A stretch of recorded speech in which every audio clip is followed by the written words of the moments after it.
Alright. Episode 6? Yeah, I know this. I think I check in with this guy a few times throughout Let's Plays. But I know I think that the requirement is 30 shine sprites for the sunglasses, and maybe beating Bowser for the shirt? I can't remember. But yeah. I remember getting so pissed off as a kid because he wouldn't give me the shades, and I just wanted them because they were something new. I wish this game had more... Like, that's something that Odyssey kind of does, you know, they have the different costumes and stuff. And pretty cool that they did that. I definitely feel like they were laying the groundwork for that here. I actually really feel like they were laying the groundwork for all of Odyssey here. You know, if you look at the old footage from the game when it was in development, there were supposed to be human characters. The people found that they had almost like some fetch quest dialogue stuff. You'd be interacting with people more, interacting with NPCs more. It'd be more maps, more stuff to do. Apparently it was supposed to be more interconnected, where you could like walk from Delfino Plaza to Bianco Hills, somehow get to Rico Harbor, and then they were gonna have a train that connected too, which is kind of like the Cappy Mobile or whatever that was that he had. That reminds me, I've been thinking about this a lot recently for some reason too, and I think they had a what do you call it? Almost like a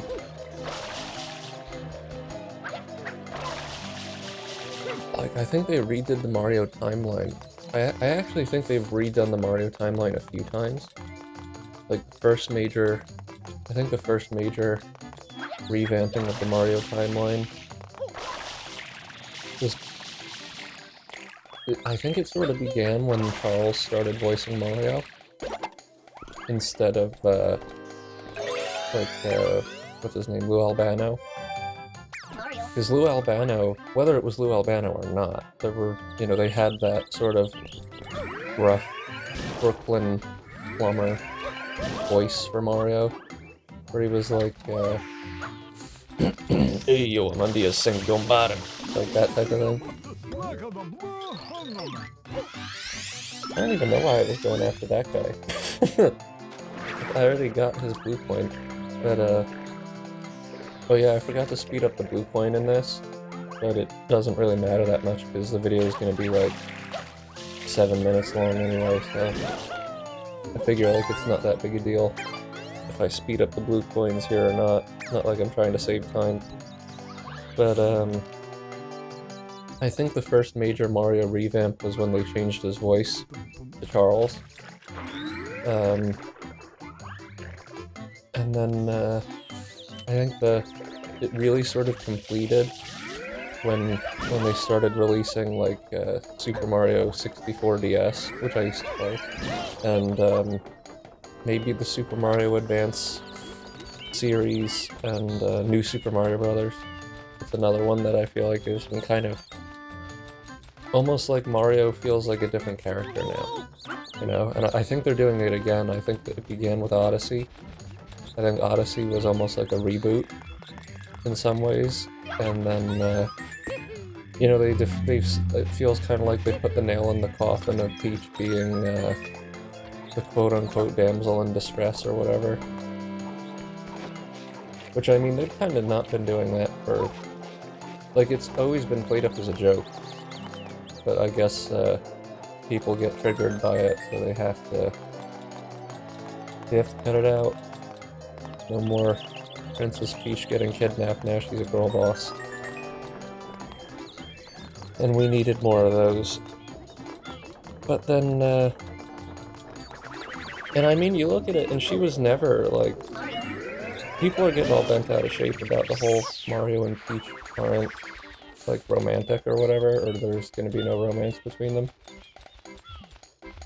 I don't think that's...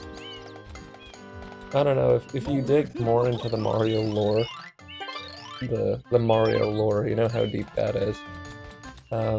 They had this like anime movie back in the 80s. Like I guess they would call it an OVA or something, original video animation, I think, or original video anime. I don't know. It's it was basically like I guess it was providing more context to the story of Super Mario Brothers, and the characters were totally different. I mean, Mario is still kind of Mario, except he has the ability to shapeshift into an angry Mexican stereotype with a sombrero and pistols firing off when he gets angry. And then he never uses that ability when he fights Bowser. But that movie is weirdly deep, because Mario 64 actually has a lot of references to it, like Mario defeating Bowser by throwing him by the tail. But that movie kind of provides some context to the relationships between the characters. Originally, Luigi is more like Wario. You know, there was no Wario. Weirdly enough, Luigi's color scheme became Wario's color scheme later on, where he's wearing like yellow and purple. Maybe it's yellow and dark blue or something, but he's not green, which is strange. And Luigi's not really a coward, he just likes money. And I guess it's because he's supposed to be almost like the frugal, responsible brother. He goes to bed early, he takes care of the grocery store that him and Mario run, apparently. So, funnily enough, they're not portrayed as plumbers. Which, that came from... I don't know if they were supposed to be plumbers in the Japanese version, but if you read, like, the advertising material specifically for Mario Brothers, the arcade game, it says that they're, you know, they portray Mario and Luigi as plumbers from Brooklyn. And pretty much all American Mario stuff after that shows them as being plumbers from Brooklyn. But in the original game, they're just, I guess, two Japanese guys that run a... well, maybe not Japanese, but they're two guys that run a grocery store. And, Peach isn't... she's kind of romantically interested in Mario, but she actually is, like, engaged to this prince that disappears, and it turns out he was a dog or something, so, yeah. They've been working on that for a long time.